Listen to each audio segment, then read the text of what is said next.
अस्सलाम वालेकुम dear students, कैसे हैं आप। उम्मीद करता हूँ आप ठीक ठाक होंगे, खैरियत से होंगे। डियर स्टूडेंट्स, आज हमने करनी है एक्सरसाइज 3.5।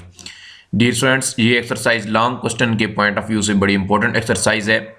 इसमें से क्वेश्चन लॉन्ग क्वेश्चन आ सकता है। 3.4 भी बहुत इंपॉर्टेंट है, लेकिन कभी कभार 3.5 में से भी लॉन्ग क्वेश्चन आ जाता है।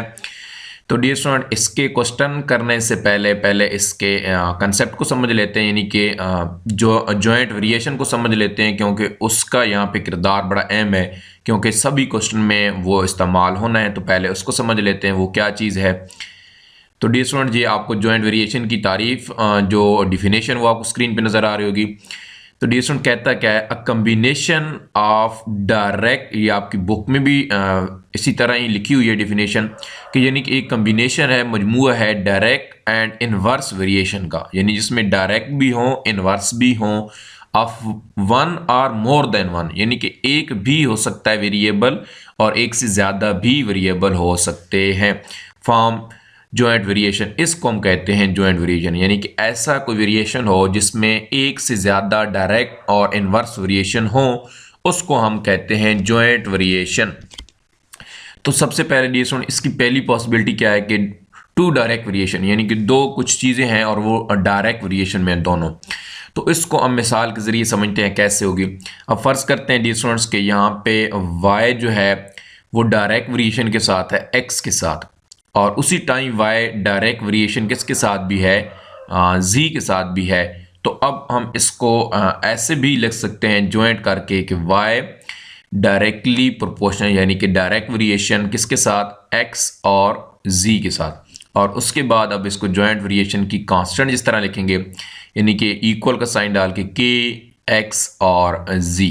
तो इस तरह डियर स्टूडेंट्स हमारे पास जॉइंट वेरिएशन लिखा जाएगा जो एक से ज़्यादा अगर होंगे। तो अब डियर स्टूडेंट्स क्या होगा, एक और पॉसिबिलिटी ये है कि टू इनवर्स वेरिएशन, यानी कि अगर दोनों क्या हों, इनवर्स वेरिएशन हो। फॉर एग्जांपल x जो है वो इनवर्सली हो, यानी कि इनवर्स वेरिएशन हो किसके साथ, x के साथ, और x उसी टाइम जो है वो इनवर्सली किसके साथ हो, z के साथ भी हो।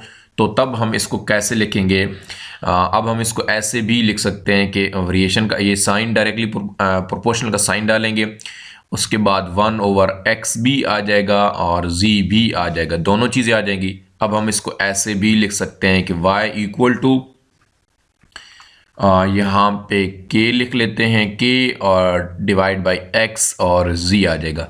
यानी कि इस तरह से डियर स्टूडेंट्स हम लिखेंगे अगर दोनों क्या हुए, दोनों इनवर्स वेरिएशन हुए। तो अब यहाँ पे एक तीसरी चीज़ आ सकती है कि अगर एक डायरेक्ट हो और एक इनवर्स हो, तो फिर हम कैसे इसको लिखेंगे।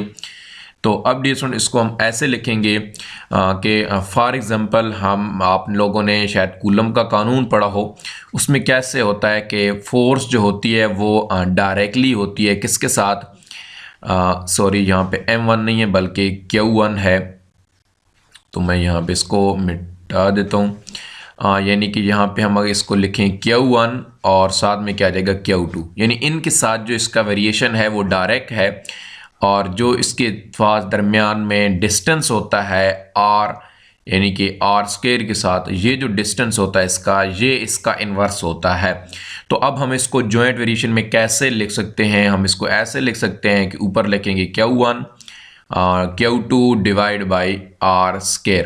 तो अब हम मज़ीद इसको जब इक्वल में तब्दील करेंगे, यानी कि f इक्वल टू यहाँ पे कांस्टेंट मिकदार आ जाएगी, जैसे k का नाम दिया जाएगा q1 q2 और डिवाइड बाई r²।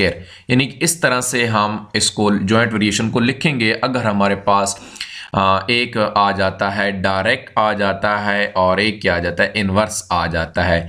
तो होपफुली डियर स्टूडेंट्स आपको अच्छी तरह से समझ आ गई होगी। तो अब हम चलते हैं एक्सरसाइज के क्वेश्चन नंबर 1 की तरफ। तो डियर स्टूडेंट, क्वेश्चन नंबर 1 में क्या कहता है, इफ यानी s वेरियस डायरेक्टली, s किसके साथ वेरियस डायरेक्टली हो, एज u, यानी कि u के स्केयर के साथ वो वेरियस डायरेक्टली हो, एंड इनवर्सली एज v। उम्मीद है स्टूडेंट आपको ये v नज़र आ रहा होगा, क्योंकि ये मैंने ग्रीन लेटर से लिखा है, इसका कलर ग्रीन कर दिया, तो उम्मीद है स्टूडेंट आपको नज़र आ रहा होगा। तो यहाँ पे देखिए y वेरियस डायरेक्टली, तो अब हम यहाँ पे स्टूडेंट्स लिख लेते हैं यहाँ पे लिख लेते हैं सॉल्यूशन, और उसके बाद इसी चीज़ को जो क्वेश्चन में उसने कंडीशन कहा है वो कर लेते हैं। क्वेश्चन में कहता है एस जो है वो डायरेक्टली है किसके साथ, यू के स्केयर के साथ, और इन्वर्सली किसके साथ है, इन्वर्सली है वी के साथ। तो हम इसको ऐसे लिख सकते हैं। अब डियर स्टूडेंट मजीद अगर हम इसको इक्वल में जब चेंज करेंगे तो एस इक्वल टू आ जाएगा हमारे पास के और यू का क्या आ जाएगा स्केयर, और डिवाइड बाई क्या चीज़ आएगी वी। इसको हम किसका नाम दे देंगे, इक्वेशन नंबर 1 का नाम दे देंगे। यहां तक डियर स्टूडेंट हमारी इक्वेशन नंबर 1 कंप्लीट हो गई। अब डियर स्टूडेंट देखें आगे क्या चीज़ कहता है। आगे कहता है and s is equal to 7। अब s क्यों दिया हुआ है, u इज इक्वल टू 3 ये भी दिया हुआ है, और v इक्वल टू 2 ये क्यों दी हुई है, ये असल में इसलिए दी है ताकि हम k की कीमत निकाल सकें। क्यों, क्योंकि इस इक्वेशन में k भी यूज़ हो रहा है अगर हमें s की वैल्यू चाहिए। क्योंकि लास्ट में क्वेश्चन के पार्ट्स में कहता है फाइंड s, यानी कि s हमने मालूम करना है जब u हमारे पास 6 हो और v हमारे पास क्या हो 10 हो। यानी कि u और v तो हमें दी हुई है, लेकिन इसमें k नहीं पता होगा तो हम s की वैल्यू मालूम नहीं कर सकते। इसलिए यहाँ पे हम लिखते हैं जो वैल्यू हमें दी हुई है, यानी कि s की वैल्यू 7 और u की 3 और v की 2।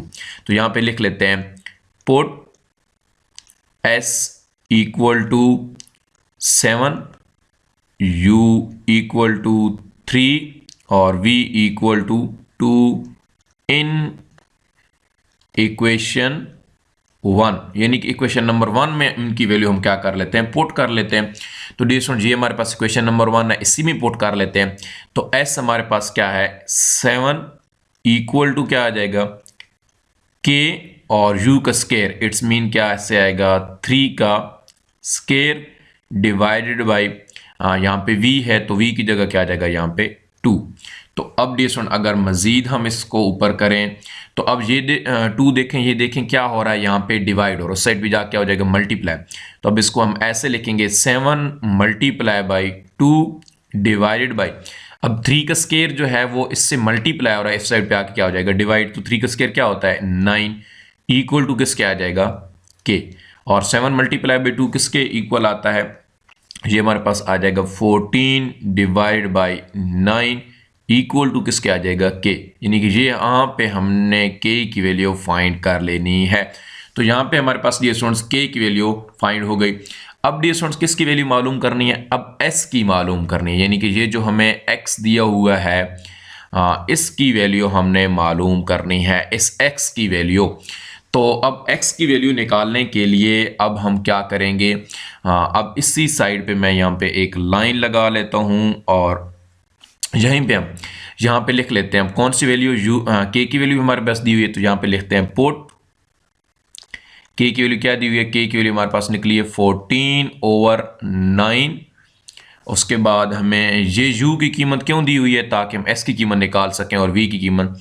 तो u इक्वल टू 6 और v equal to 10 in equation 1, in equation 1 में हमने पुट कर लेनी है, यानी कि इस इक्वेशन में, तो हमें s का आंसर मिल जाएगा। अब s की जगह तो s ही रहेगा और u की जगह क्या आ जाएगा 14 डिवाइड बाई क्या आ जाएगा 9, और साथ में क्या चीज़ मल्टीप्लाई हो रहा है u का स्केयर, तो इट्स मीन 6 का स्केयर, u का क्या आ जाएगा यहाँ पे स्केयर, और डिवाइड बाई क्या आ जाएगा v है तो v की वैल्यू कितनी है 10, तो यहाँ पे जस्ट लिख लेते हैं 10। अब s क्या आएगा, s इक्वल टू यहाँ पे 14 तो एज इट इज़ ही लिख लेते हैं, यहाँ पे 9 भी ऐसे लिख लेते हैं, मल्टीप्लाई बाई 6 का स्केयर क्या होता है डियर स्टूडेंट, यहाँ पे होता है 36 डिवाइड बाई क्या चीज़ आ जाएगी, डिवाइड बाई आ जाएगा डियर स्टूडेंट 10। तो अब हम डियर स्टूडेंट इसको कैसे करेंगे, जस्ट इसको काटने वाला काम करेंगे। और वो कैसे काटेंगे इसको, अब देखें इसमें 9 का टेबल 1 टाइम जाता है और इसमें 9 का टेबल 4 टाइम जाता है, और उसके बाद यहाँ पे 2 का टेबल 5 टाइम और यहाँ पे 2 का टेबल 2 टाइम। यानी कि जस्ट हमारे पास 2 और यहाँ पे 14 बच गया, नीचे 5 बच गया, तो 5 2 डिवाइड नहीं हो सकता इनसे, तो जस्ट हम यही लिख लेंगे s equal to 14 multiply by 2 करेंगे तो क्या आएगा 28 और नीचे क्या आ जाएगा 5। तो उम्मीद है डियर स्टूडेंट आपको ये चीज़ समझ आ गई होगी, यानी कि ये हमारे पास किस चीज़ का आंसर निकल आया, एस का, जो हमें निकालना था। यही हमने फाइंड करना था, find the value of S. तो उम्मीद करता हूँ डियर स्टूडेंट्स आपको इस एक्सरसाइज का क्वेश्चन नंबर 1 भी अच्छी तरह समझ आ गया होगा। अब हम चलते हैं इसी एक्सरसाइज के क्वेश्चन नंबर 2 की तरफ। जी डियर स्टूडेंट, तो अब देखें आपके पास क्वेश्चन नंबर 2 आपको स्क्रीन पे नजर आ रहा होगा। इसमें क्या कहता है, if W various jointly, various jointly का मतलब है वो वेरियस डायरेक्ट है किसके साथ, इन तीनों चीज़ों के साथ, एक तो x के साथ y के स्क्वायर के साथ एंड z के साथ। तो अब हम डियर स्टूडेंट यहाँ पे लिख लेते हैं सोल्यूशन और जस्ट वही चीज़ लिखते हैं जो क्वेश्चन में कहता है। W डायरेक्टली है, वेरियस ज्वाइंटली है, सबके साथ ज्वाइंट एक जैसा ही इसका ताल्लुक है, यानी कि x के साथ भी, y स्क्वायर के साथ भी और z के साथ भी। यानी कि ये अब ऐसी चीज़ आई है जो मैंने आपको बताई की थी कि सारे जो होते हैं एक से ज़्यादा इनवर्स डायरेक्ट भी हो सकते हैं, तो इसे सारे डायरेक्टली हैं इसके साथ। तो अब हम डी इसको कैसे लिखेंगे, W इज इक्वल टू के एक्स वी स्केयर और क्या आ जाएगा z। इसको डी नाम देंगे इक्वेशन नंबर 1 का नाम। अब डी इस इक्वेशन को नंबर 1 को नाम देंगे और इसमें k की वैल्यू पहले निकालेंगे। क्यों? क्योंकि तभी हमें w की वैल्यू दी हुई है, x की वैल्यू दी हुई है, y की वैल्यू दी हुई है और z की वैल्यू भी हमें दी हुई है इसी इक्वेशन को निकालने के लिए, यानी k की कीमत को निकालने के लिए। तो जस्ट हम डी यहाँ पे पुट कर लेते हैं। तो यहाँ पे लिख लेते हैं क्या चीज़ लिख लेते हैं कि ये लिखते हैं कि पुट W कितना है 5, W इज इक्वल टू 5, उसके बाद x equal to 2, y equal to 3 और z इक्वल टू कितना 10 इन इक्वेशन 1। यानी इक्वेशन नंबर 1 में हम क्या कर रहे हैं, इसी को पुट कर रहे हैं। तो अब डी देखें इसमें पुट करने से हमें क्या हासिल होगा। W की जगह क्या आएगा 5 ही आएगा, इक्वल टू K की कीमत तो हमने निकालनी है कि ऐसे ही रहेगा। x की कीमत क्या है यहाँ पे डी 2 है। उसके बाद यहाँ पे आपको नज़र आ रहा होगा y, और y का तो स्केयर है ना, यहाँ पे देखिए स्केयर है ये तो इट्स मीन ये 3 और इसका क्या आ जाएगा स्केयर, और उसके बाद यहाँ पे z है तो यहाँ पे हम लिख लेते हैं 10। तो अब डी क्या होगा, अब ये वाली जितनी भी चीज़ें हैं ये सारी जाके इसमें डिवाइड में चली जाएंगी। यहाँ पे मल्टीप्लाई हो रही है तो इसके डिवाइड में चली जाएंगी, यानी कि 5 डिवाइड बाई क्या चीज़ आ जाएगी, यहाँ पे 2 भी आएगा। उसके बाद 3 का स्केयर क्या होता है, यहाँ पे 9 भी आएगा और यहाँ पे क्या आ जाएगा 10 भी आएगा। इट्स मीन यहाँ पे ऐसे 10 लिख लेते हैं और इक्वल टू किस क्या आ जाएगा k। तो अब डी थोड़ी सी चीज़ें कुछ कट रही होंगी, यानी कि 5 1 टाइम जाएगा और यहाँ पे 2 टाइम जाएगा, तो इट्स मीन 1 बच जाएगा ऊपर 1 डिवाइडेड बाय ये 2 मल्टीप्लाई बाय 9 तो 18 multiply by 2 36। It's mean 1 over 36। ये किसकी वैल्यू निकल आई है, ये हमारे पास k की वैल्यू निकल आई है। अब चूंकि डी हमारे पास k की वैल्यू निकल आई है तो अब हम इक्वेशन नंबर 1 में यही k की वैल्यू पुट करके हम इस w की वैल्यू मालूम कर सकते हैं, क्योंकि वो क्या कह रहा है फाइंड w व्हेन आपके पास x इज इक्वल टू 4 हो। तो डी यहाँ पे लाइन में लगा लेता हूँ और इसी जगह पे हम इसको कर लेते हैं साथ में। यहाँ पे अब क्या लिखेंगे, put k equal to k की वैल्यू क्या निकली 1 ओवर 36। उसके बाद हमारे पास x कितना है, x 4 है, x इक्वल टू 4, और उसके बाद y कितना है, y हमारे पास 7 है तो y इक्वल टू 7, और z कितना है, z हमारे पास है जी 3। और किस में पुट करना है, put in equation 1, in equation 1। Equation number 1 में पुट करके डी हम सिंपल w की वैल्यू निकाल लेंगे। तो अब हम डी कैसे इसमें पुट करेंगे, अब देखें ये इक्वेशन 1 है तो इसमें w एज इट इज़ ही आएगा, और यहाँ पे k की वैल्यू क्या है 1 ओवर 36।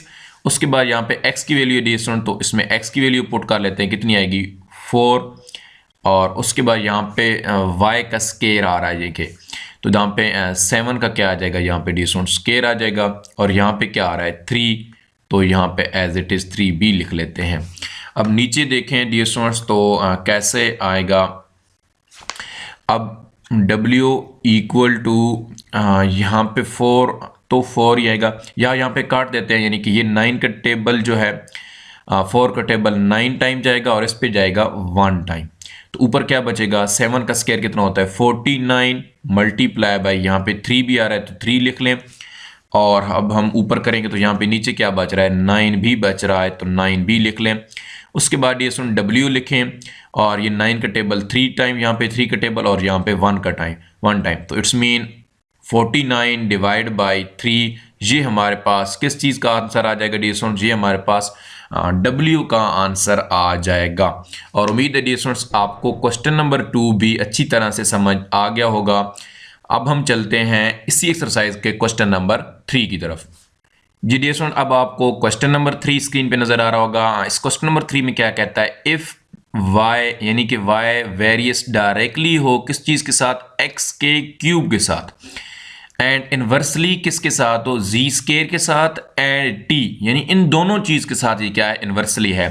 तो अब हम डियर स्टूडेंट्स कैसे लिखेंगे, यहाँ पे जस्ट लिखेंगे सॉल्यूशन, उसके बाद यहाँ पे अब लिखते हैं y और यहाँ पे साइन डालेंगे प्रोपोर्शनल का, और उसके बाद यहाँ पे क्या आ जाएगा x का क्यूब, और नीचे चूंकि यहाँ पे तो ये डायरेक्ट वेरिएशन है तो ऊपर लिखेंगे, इनवर्स के लिए हम इन दोनों चीज़ों को किधर लिखेंगे, नीचे जी स्केयर और साथ में क्या आ जाएगा टी। और अब हम इसको ऐसे लिख लेते हैं कि y इक्वल टू के एक्स का क्यूब और नीचे क्या चीज़ आ जाएगी, z का स्केयर और साथ में क्या आ जाएगा t। तो इसको डियर स्टूडेंट्स हम नाम देंगे इक्वेशन नंबर 1, जिस तरह पहले हमने किया है, यानी कि अब हमने इस इक्वेशन को बना लिया है। तब वो कहता है क्या है, y इक्वल टू 16, y की वैल्यू दी है, 4 की वैल्यू x की वैल्यू दी है और z और t की वैल्यू भी दी है। क्यों दी है, ताकि हम k की कीमत निकाल सकें। तो पहले डियर स्टूडेंट इसकी k कीमत निकालते हैं, फिर ये जो आगे चीज़ें लिखी हुई हैं इनका इस्तेमाल करते हैं और y की वैल्यू भी निकालते हैं।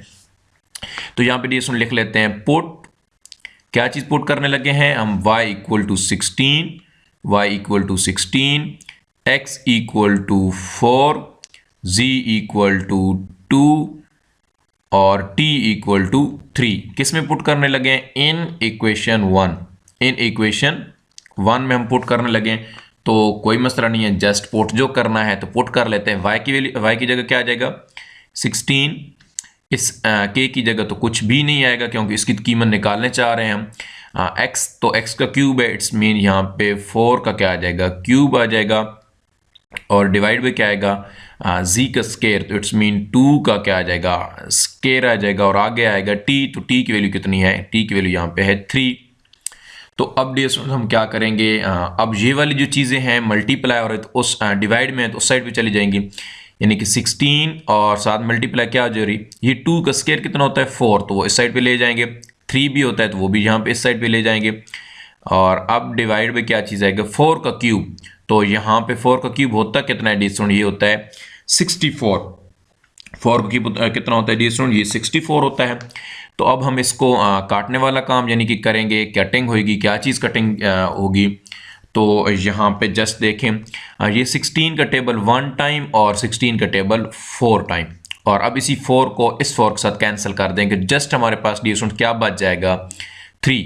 इस मतलब 3 जो हमारे पास इक्वल आ गया, ये किसकी कीमत आ गई, ये हमें k की वैल्यू यहाँ पे मिल गई है। अब हम देखते हैं इसके नेक्स्ट चीज़ों की वो क्या कहता है, कहते हैं फाइंड द y, यानी कि अब हमने y मालूम करना है जब हमें x2 हो, z3 हो और t4 दिया हुआ हो, यानी कि इसी इक्वेशन को इस्तेमाल करते हुए अब हमारे पास k की कीमत भी निकल आई है, तो अब हम y की कीमत आसानी से मालूम कर सकते हैं।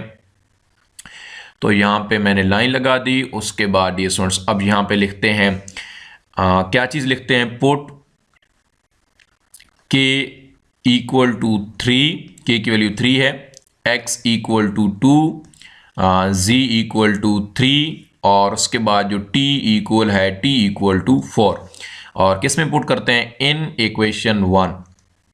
इक्वेशन 1 में हम इसको पुट कर लेते हैं। तो अब डियर स्टूडेंट्स क्या आएगा, क्वेश्चन नंबर 1 में y एज इट इज़ ही आएगा, और k की जगह हम क्या पुट कर रहे हैं 3, और उसके बाद आ जाएगा x का क्यूब क्या है, यानी कि 2 का क्या आ जाएगा क्यूब, और डिवाइड बाय z का स्क्वायर है यहाँ पे, तो z की वैल्यू क्या है यहाँ पे 3, तो 3 का स्केयर हम लिख लेते हैं, 3 का यहाँ पे डी स्टूडेंट लिख लेते हैं स्केयर, और उसके बाद क्या आ जाएगा, यहाँ पे t है तो यहाँ पे 4 भी आ जाएगा। तो अब डी स्टूडेंट कैसे लिखेंगे, y इक्वल टू यहाँ पे 3 ही रहेगा, और साथ में 2 का जो क्यूब होता है वो होता है 8, और नीचे अगर हम इसको करें तो 3 का स्केयर जो होता है वो होता है 9, और यहाँ पे 4 आ जाएगा एज इट इज। अब देखें डी स्टूडेंट्स, 4 का टेबल 1 टाइम और यहाँ पे 2 टाइम, और यहाँ पे 3 का टेबल 1 टाइम और 3 का टेबल 3 टाइम। इट्स मीन हमारे पास y इक्वल टू आ जाएगा 2/3। तो ये डियर स्टूडेंट्स y की वैल्यू भी यहाँ पे निकल आई है। उम्मीद है डियर स्टूडेंट्स आपको क्वेश्चन नंबर 3 भी अच्छी तरह से समझ आ गया होगा। अब हम चलते हैं इसी एक्सरसाइज के क्वेश्चन नंबर 4 की तरफ। जी डियर स्टूडेंट, अब आपको क्वेश्चन नंबर 4 स्क्रीन पे नजर आ रहा होगा। क्वेश्चन नंबर 4 में क्या कहता है, if u various directly x, यहाँ पे डियर स्टूडेंट x स्केयर है, सिर्फ जस्ट x नहीं है, यहाँ पे x का स्केयर है, and inversely as the product of y z का क्यूब, यानी इस चीज के साथ उसका कौन सा इनवर्स का ताल्लुक है। तो यहाँ पे डियर स्टूडेंट अब लिख लेते हैं, कैसे लिखेंगे इसको ज्वाइंट वेरिएशन में, यानी कि u और इसके साथ जो x स्केयर के साथ उसका ताल्लुक है वो डायरेक्ट वेरिएशन का है, और नीचे इनवर्स किसके साथ है, y और z के क्यूब के साथ। तो यहाँ पे लिख लेते हैं y और z का क्यूब, और जस्ट अब इसको हम ऐसे लिखेंगे कि u equal to k x की 2 और डिवाइडेड बाई y और z की पावर 3, यानी कि z का क्यूब, और इसको डी स्टूडेंट नाम दे देंगे इक्वेशन नंबर 1 का। अब इस इक्वेशन नंबर 1 में क्या होगा डी स्टूडेंट, ये जो u की वैल्यू हमें दी हुई है 2, उसके बाद x की वैल्यू ये 8, y की वैल्यू 7 और z की वैल्यू 2, ये हम इस इक्वेशन 1 में पुट कर देंगे और k की कीमत निकाल लेंगे। तो यहाँ पे डी स्टूडेंट यहाँ पे लिख लेते हैं हम पुट, क्या चीज़ पुट कर रहे हैं, u equal to 2, x equal to 8, उसके बाद y इक्वल टू 7 और z equal to 2 in equation 1, यानी इस इक्वेशन 1 में हम यही चीज़ें पुट कर रहे हैं। u की जगह क्या आ जाएगा, यहाँ पे आ जाएगा 2, और उसके बाद क्या आ जाएगा k, और x का स्केयर है तो इट्स मीन यहाँ पे 8 का क्या आ जाएगा स्केयर, और डिवाइडेड बाय क्या चीज़ आ जाएगी, यहाँ पे आ जाएगा y, और y की वैल्यू क्या है, यहाँ पे डी स्टूडेंट y की वैल्यू यहाँ पे 7 है, और z का क्यूब है तो z का क्यूब यानी कि 2 का क्या आ जाएगा डी स्टूडेंट यहाँ पे क्यूब आ जाएगा, सॉरी 2 का क्यूब स्केयर नहीं लिखना, क्यूब लिख देना है, तो यहाँ पे क्यूब लिख दिया। अब डी स्टूडेंट क्या होगा, ये वाली जो चीज़ें हैं ये डिवाइड में है तो साइड पे जाके क्या हो जाएगी मल्टीप्लाई, यानी कि 2 और साथ में ये क्या आ गया मल्टीप्लाई 7, और ये 2 का क्यूब क्या होता है 8, तो वो भी जस्ट यहाँ पे लिख लेंगे 8, और डिवाइडेड बाय क्या चीज़ आ जाएगी, ये 8 का स्केयर जो है वो मल्टीप्लाई में तो नीचे आएगा डिवाइड हो जाएगा, 8 का स्केयर क्या होता है 64, और यहाँ पे डी स्टूडेंट्स हमारे पास k अलग रह जाएगा। तो अब डी स्टूडेंट्स क्या होगा, यहाँ पे देखें तो 8 का टेबल 1 टाइम और 8 का टेबल 8 टाइम जाएगा, और उसके बाद यहाँ पे 2 का टेबल 1 टाइम और यहाँ पे 4 टाइम। इट्स मीन हमारे पास k की वैल्यू क्या निकल आई है डी स्टूडेंट्स, इसकी वैल्यू निकल आई है 7, यानी कि ये 7 बच गया ऊपर, नीचे क्या बच गया है 4, तो 7 डिवाइड बाई 4 हमारे पास k की वैल्यू निकल आई है। तो अब इसी हम k की वैल्यू को यूज़ करेंगे।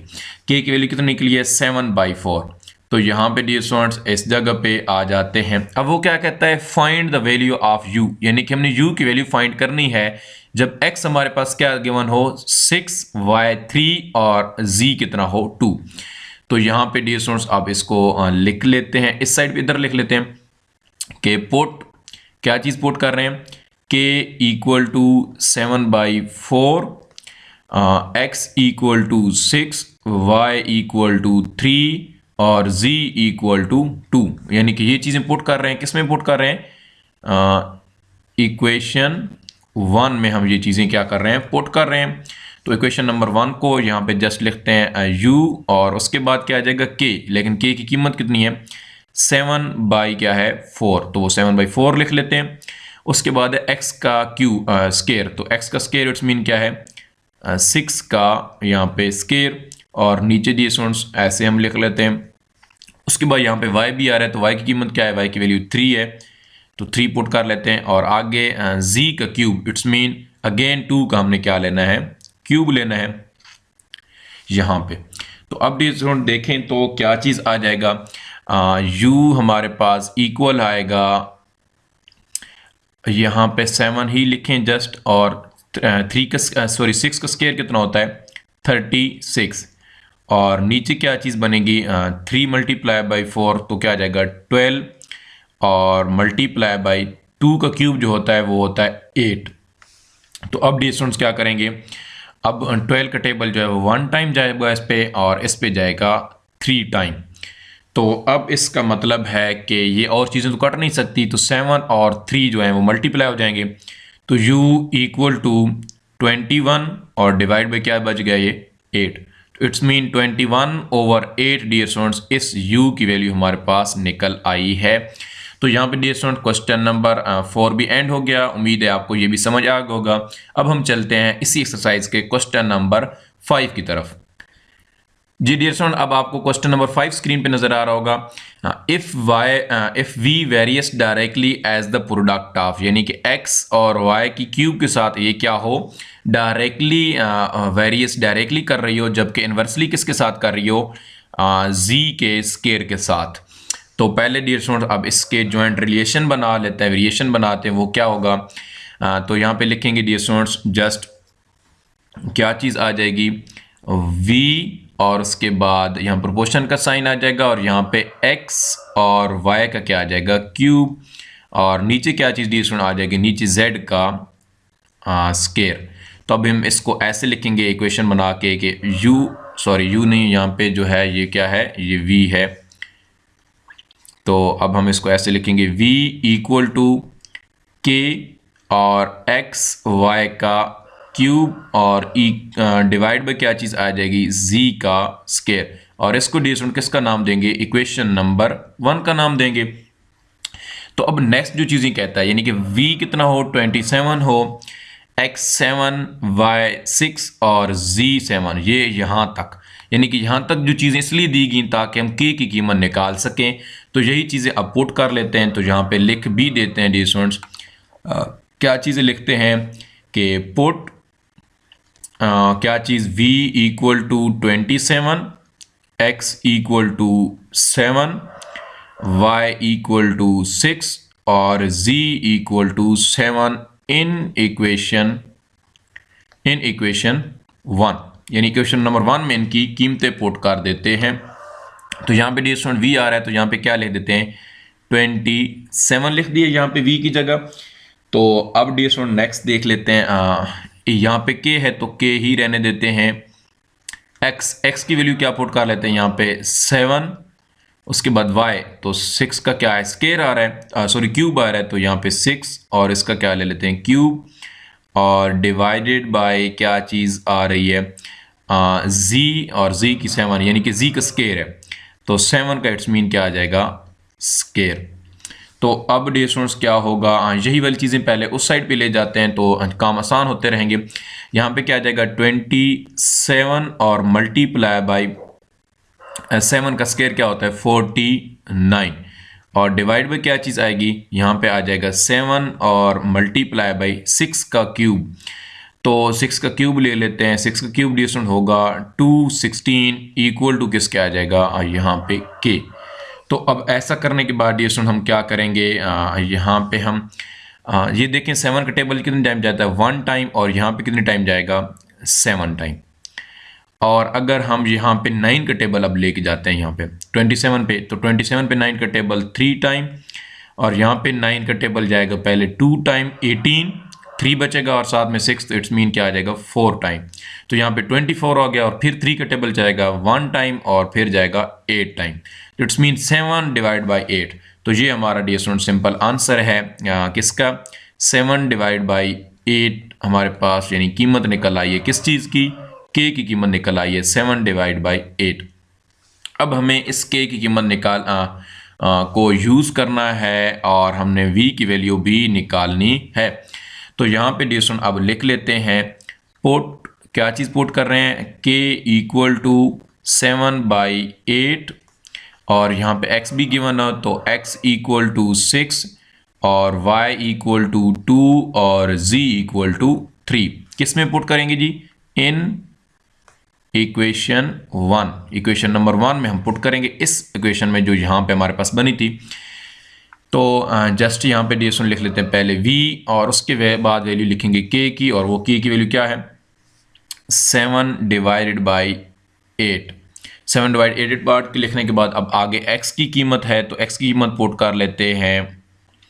x की वैल्यू क्या है यहाँ पे 6 और उसके बाद क्या है सॉरी y का क्यूब, तो इट्स मीन यहाँ पे 2 का क्या आ जाएगा, क्यूब आ जाएगा, और नीचे क्या है z का स्केयर, तो इट्स मीन 3 का क्या आ जाएगा स्केयर, तो 3 का क्या आ जाएगा डियर स्टूडेंट्स स्केयर आ जाएगा। अब ये काम करने के बाद डियर स्टूडेंट्स क्या होगा कि अब इनको सही करके लिख लेते हैं, यानी कि ये क्या बनेगा 7 बनेगा और यहाँ पे 6 और यहाँ पे 2 का क्यूब भी कितना होता है, ये भी 8 ही होता है, और नीचे डियर स्टूडेंट्स क्या होता है यहाँ पे भी 8 आ रहा है, और 3 का स्क्वायर जो होता है वो होता है 9, तो इट्स मीन 8 से क्या हो जाएगा कैंसल, तो बाकी 3 का टेबल मेरे ख्याल में यहाँ पे जाता है तो 3 टाइम और यहाँ पे 2 टाइम, तो इट्स मीन v जो हमारे पास निकलेगा ये 7 को 2 से मल्टीप्लाई करें तो क्या मिलेगा हमें 14/3। इट्स मीन v की वैल्यू हमारे पास क्या निकल आई है 14/3। तो उम्मीद है डियर स्टूडेंट आपको क्वेश्चन नंबर 5 भी अच्छी तरह से समझ आ गया होगा। अब हम चलते हैं क्वेश्चन नंबर 6 की तरफ। जी डियर स्टूडेंट अब आपको क्वेश्चन नंबर 6 स्क्रीन पे नजर आ रहा होगा। इफ w वेरियस इनवर्सली, यानी इनवर्सली का ताल्लुक हो किस चीज के साथ, क्यूब ऑफ u, यानी कि u के क्यूब के साथ। तो जस्ट डियर स्टूडेंट इसको हम ऐसे लिख लेते हैं w और इसका इनवर्सली इनवर्स वेरिएशन है किसके, u के क्यूब के साथ। तो अब हम इक्वेशन बना लेते हैं w equal to k over क्या आ जाएगा u का क्यूब, और इसको डियर स्टूडेंट किसका नाम देंगे, इक्वेशन नंबर 1 का नाम दे देंगे। तो आगे क्या कहता है and w is equal to 5, w 5 दिया हुआ है और u कितना दिया हुआ है 3, फाइंड, यानी कि अब पहले तो इनका काम करते हैं, यानी कि k की कीमत निकालते हैं। तो यहाँ पे लिख लेते हैं डियर स्टूडेंट पुट क्या पुट करेंगे, w इक्वल टू 5 और u equal to 3 in equation 1, equation number 1 में इसको क्या करेंगे पुट करेंगे। तो w की वैल्यू क्या है 5 इक्वल टू k और u का क्यूब, इट्स मीन क्या आ जाएगा 3 का क्या आ जाएगा क्यूब। तो जस्ट डियर स्टूडेंट अब क्या आएगा 5 और ये देखें क्यू 3 का क्यूब हम इस साइड पे लिख लेते हैं, तो 3 का क्यूब क्या आएगा 27 और इक्वल टू क्या आ जाएगा k, यानी कि ये यहाँ पे डिवाइड में है ना तो उस साइड पे मल्टीप्लाई हो जाएगी। तो 27 मल्टीप्लाई बाई 5 हमारे पास आंसर आ जाएगा 135, और ये किसकी कीमत निकल आएगी, ये k की कीमत निकल आएगी। तो उम्मीद है डियर स्टूडेंट ये भी समझ आ गई होगी कि ये कीमत कैसे निकली है। तो अब देखें अब हमने क्या करना है, वो कहते हैं फाइंड w, यानी w मालूम करना है u जब कितना हो हमारे पास 6 हो, यानी कि इसी इक्वेशन को 1 को यूज़ करेंगे। तो अब यहाँ पे लिखेंगे पुट, क्या चीज़ पुट कर रहे हैं k इक्वल टू 135 और u equal to 6 in equation जो है किस इक्वेशन पुट कर रहे हैं 1 में। तो यहाँ पे डियर स्टूडेंट w आ गया और उसके बाद क्या आ गया k की कीमत कितनी है 135 और डिवाइड बाय क्या चीज़ आ रही है u का क्यूब, इट्स मीन 6 का क्यूब, तो 6 का क्यूब लिख लेते हैं। और नीचे अगर हम इसको करें तो w इक्वल टू क्या आ जाएगा 135, तो ऐसे ही रहेगा डिवाइड बाय u का 6 का क्यूब कितना होता है डियर स्टूडेंट, ये होता है 216, ठीक है 216। तो अब हम किसी ऐसे टेबल के साथ इसको ख़त्म कर देते हैं जो बिल्कुल इसको पूरा चला जाए।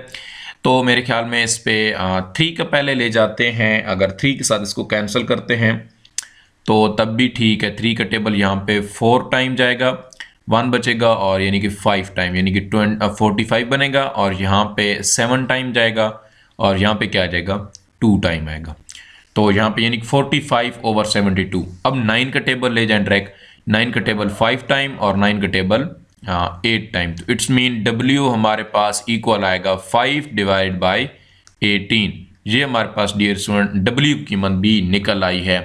और ये डियर स्टूडेंट इस एक्सरसाइज के यही 6 ही क्वेश्चन थे और उम्मीद है डियर स्टूडेंट आपको अच्छी तरह से समझ आ गए होंगे। तो इंशाल्लाह मिलते हैं अपनी नेक्स्ट वीडियो में। अपना बहुत सारा ख्याल रखिएगा। अल्लाह हाफिज़।